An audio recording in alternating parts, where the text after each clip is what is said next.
Hola clase, it's me, Senora Roldan. Today we're going to talk about where people are located and how they're feeling using the verb estar. You can follow along using the notes on Schoology.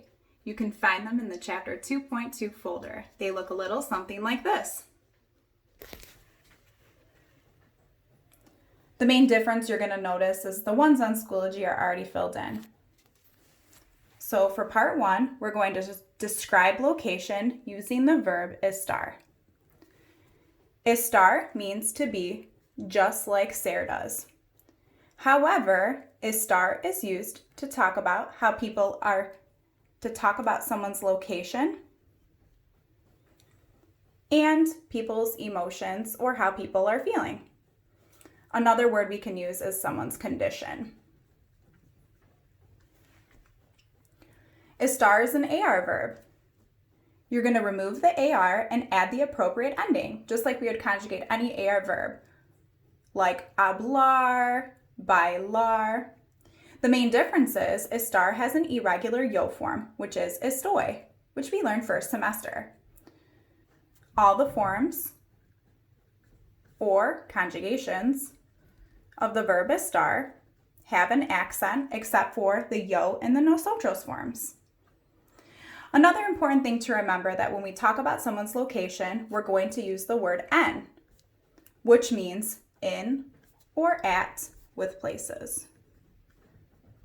Sometimes the word en has different meanings when it's used with other verbs. So to talk about where people are located, we're going to say the person's name or subject pronoun, like Nicole or yo. We're going to conjugate the verb estar. We're going to use the word en. We may or may not use the word el or la, so I'm going to put parentheses around it because el or la means the, and then the place. Here's what the estar chart's going to look like.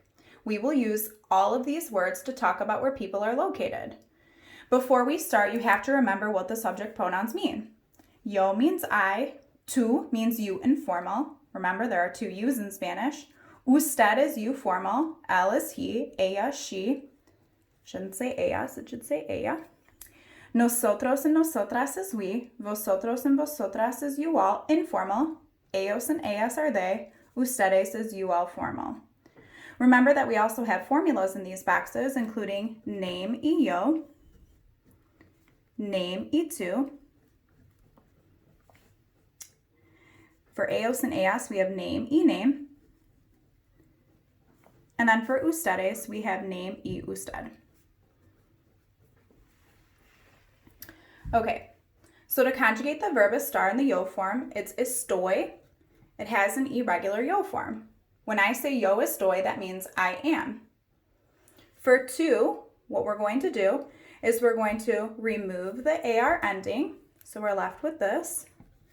And we're going to add the AR ending for any AR verb in the to form, which is AS. The verb estar is irregular because it has accents. Then for the el, ella, usted form, I remove the AR and I'm going to add an A. It has an accent. For the nosotros form, I'm going to remove the ending and add the appropriate ending for an AR verb in the nosotros, amos. For vosotros, I'm going to remove the AR and then I add A with an accent, IS. And for ellos, ellas, ustedes, I remove the AR and I add an AN. So remember, I remove the ending, add a new one. Here's a little song that we learned to conjugate AR verbs. It goes a little something like this. O, as, amos, isen, an. Remove the ending, add a new one. That's how it is done. O, as, amos, isen, an. Based on who the subject is, conjugating's fun. So let's do some examples here to help you out, to talk about where people are located. You can use this for any amount of people or things. So example number 1, we're going to say I. So we say I by saying yo. Then what we're going to do is use the correct conjugation of the verb estar. I'm just using this formula that you see here to structure any sentence to talk about where any person or thing is located. So I'm going to say yo, and then it says I am. I know you want to say yo soy, but because we're talking about where people are located, we have to use the verb estar. Remember, estar is where you are. So I'm going to say yo estoy. According to the structure, the next word that's going to come is en. Yo estoy en. Now I want to say the, so I'm going to choose el or la. Now it's not random. I have to know how to say library first in order to choose correctly el or la. I use my vocab list if I do not know how to say library. The word library is biblioteca. It ends with the letter A, so therefore I know I'm going to use la. So la, and then biblioteca. So my sentence reads, yo estoy en la biblioteca. Again, I chose la because biblioteca is feminine. It has nothing to do with the person speaking or who we are talking about. Okay, our next example, it says he. Okay, so I remember I say he by saying el. I have to remember to include the accent because otherwise I'm saying the. I'm going to use the verb está to talk about he. I know in your mind you might be thinking, why am I not saying el es? Because estar is where you are. So el está, then I'm going to use the word en. And again, the word en means in or at with places. It means whatever one makes most sense for the translation. So I'm going to say está en. Then I'm going to use el or la. Now let's stop and think. Is it random? No. I have to know how to say auditorium first. I use my vocab list if I don't know. The word auditorio ends with an O, therefore I will choose el. El and then auditorio. Él está en el auditorio. He is in the auditorium, or he is at the auditorium, depending on what we want to say. Okay, the last example, we masculine. So first of all, we have to know that nosotros is we masculine. If it didn't have the masculine here, remember that we would just assume a mixed group of people, so masculine form. We never use nosotras unless we know for sure that all the people included are feminine. Okay, so now we look for nosotros. Remember that we add amos, so we have nosotros estamos. I just want to remind you that we're using the same structure here. The person's name or subject pronoun, the conjugated form of estar, so one of these six, the word en. Again, we only use el or la if we want to say the, and then the place. So nosotros estamos en. The word for gym, I would look it up on my vocab list before choosing the correct el or la form. So estamos en el, because the word gimnasio ends with an O. Gimnasio. Okay, now I want to do one more example that does not include el or la, just so you could see it. For example, it would be something like, I am at Meijer. I am at Meijer. You call me, you say, Señora Roldan, ¿dónde estás? Where are you? I say to you, oh, I'm at Meijer. In this instance, I would not use el or la because I don't want to say the. So my answer to say I am at Meijer would be yo, then estoy, then en, I am at, and then Meijer. Words that are proper nouns do not change in Spanish. So yo estoy en Meijer. That's how we talk about where people are located. Let's just recap. The verb estar means to be just like ser. But we're going to use the verb estar to talk about where people and things, are located and how they're feeling. The verb estar is an AR verb. I conjugate it by removing the AR ending and adding a new one.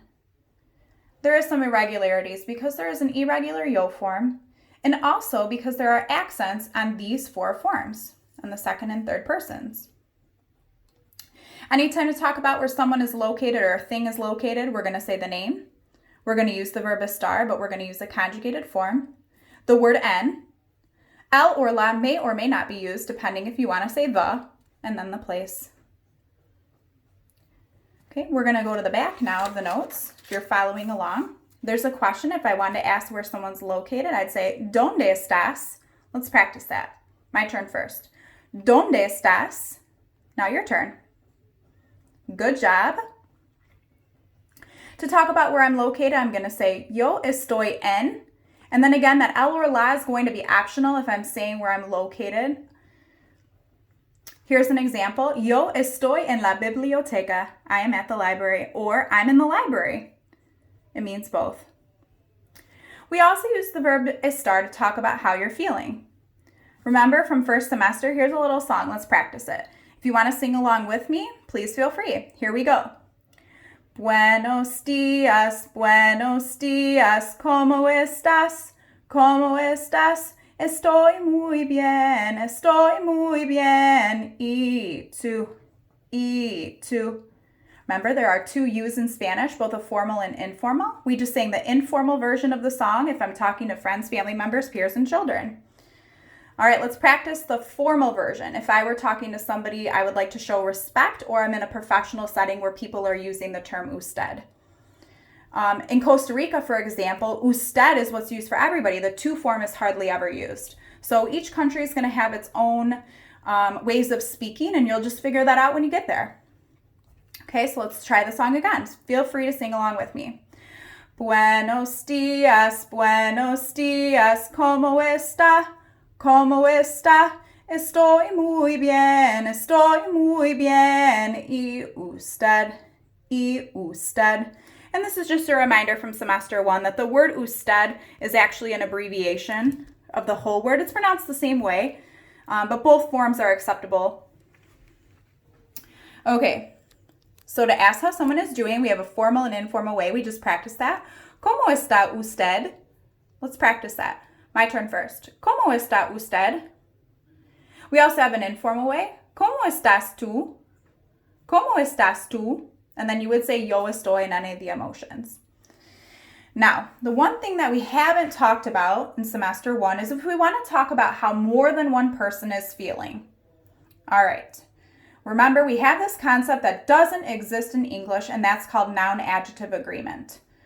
What that means is we have to make the amount, or in other words, change the spelling of the adjective or emotion to agree with the number, the amount, and gender of the people or things we're describing. So if that didn't make sense, let's see an example. So they are nervous. Ellos means they. We're going to use the verb estar. We're going to conjugate it for ellos, están, and then the word for nervous is nervioso. But because we are talking about more than one person, I have to add an S. Remember, if it is plural, give it a swirl. To be honest, if you said ellos están nervioso and you forgot the S, everybody would still understand you. Let's look at number 2. She is mad. Ella is she. You notice I'm not saying es, ella es, because estar is where you are, in a house or in a car. If you're happy, if you're sad, estar can tell you if you're mad. So ella está, I remove the AR ending from estar and I add the appropriate ending, está, and then enojada. The word for mad or angry is enojado, but the O becomes an A because she is a female. The only words that I'm going to change the spelling of are adjectives. So in this instance, the emotions. You notice I did not change the spelling of any of the places in the previous examples when we talked about location. Again, it's called noun-adjective agreement. So I have to change the spelling of the adjective to match the gender and the amount of people I am talking about. You do not do this with the places. You only change the spelling of the emotions. So here's the list of emotions here. Before you take any grammar quizzes, the concept quiz or the vocabulary quiz, you should really practice. You notice that there are vocab lists on Schoology in the chapter 2.2 folders. You need to do as much or as little practice as you need. Remember that you just need to attempt the quizzes and just do your best. You are not graded on the score, it's just credit or no credit. It was really nice seeing you guys and talking to you. Again, today we talked about the verb estar, talking about people's locations and how they're feeling. If you have any questions, just shoot me an email and I'd be happy to answer them for you. Really miss you guys. I hope you have a good one. Take care. Bye-bye.